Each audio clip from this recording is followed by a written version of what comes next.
찰스 베비지, 폰 노이만으로 이어지는 컴퓨터 선구자 명단에 빠진 이름이 하나 있습니다. 그의 이름이 빠진 이유는 세계대전과 냉전 속에서 그의 재능과 업적이 비밀로 숨겨져 있었으며 동성애자라는 굴레에서 벗어나지 못했기 때문입니다. 현대 컴퓨터공학의 초석을 다진 수학자이자 물리학자며 뛰어난 재능을 가지고 있었지만 당시 사회상에 부딪혀 안타깝게 죽음을 맞이한 비운의 수학 천재, 바로 앨런 튜링입니다. 튜링은 어린 시절 미적분을 배우지 않고도 미적분 고등수학 문제를 풀 만큼 특출한 재능이 있었습니다. 그러면서 케임브리지 킹스 칼리지에 입학하며 튜링은 두각을 나타내게 되는데요. 대학 재학 중에 쓴 논문은 튜링 머신 이론과 노이만형 컴퓨터에 있어서 이론적 토대를 제시한 것으로 유명합니다.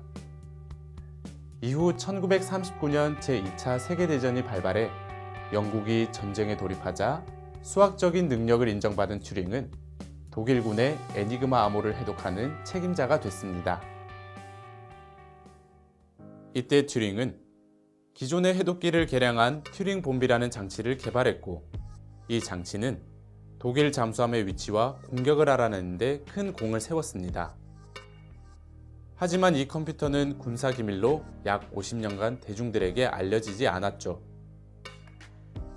그러다 전쟁이 끝나고 튜링은 초기 디지털 컴퓨터 개발에 참여해 영국 최초로 프로그램 내장형 컴퓨터 구조에 대한 논문을 발표하기도 했으며 현재 튜링 테스트라 불리는 인공지능 실험을 제안했습니다. 튜링 테스트는 사람을 격리된 방에 두고 컴퓨터와 대화를 하도록 하는데 사람은 기계와 대화하는 사실을 모르는 상태에서 진행합니다. 이러한 대화 과정에서 사람이 이상한 점을 발견하지 못한다면 컴퓨터가 최소한 인간 정도의 지능을 가지고 있다고 판단하는 방법입니다.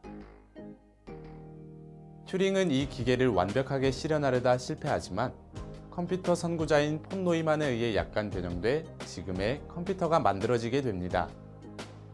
많은 업적을 남긴 튜링. 그러나 그의 명성과 달리 말년은 다소 비참했습니다.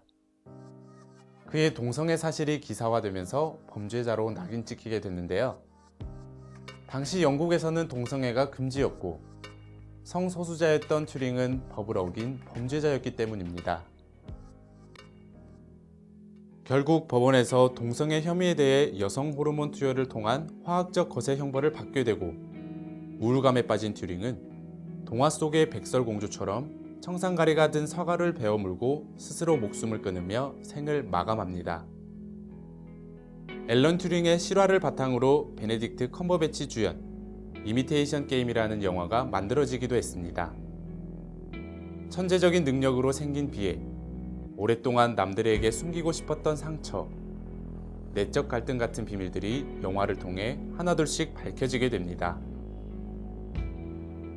튜링은 수학, 암호학, 생물학 등 많은 분야에서 다양한 연구 활동을 했지만 특히 컴퓨터 과학 분야에 끼친 영향이 크기 때문에 컴퓨터 과학 및 전산학의 아버지라고도 불립니다. 컴퓨터의 개념을 창시한 희대의 천재 인생은 초라하게 막을 내렸지만 때로는 아무것도 아니라고 생각했던 사람이 누구도 생각하지 못했던 일을 한다는 영화 속의 대사에서 우리는 앨런 튜링이 아무것도 아닌 사람이 아닌 위대한 업적을 남긴 천재로 기억할 것입니다.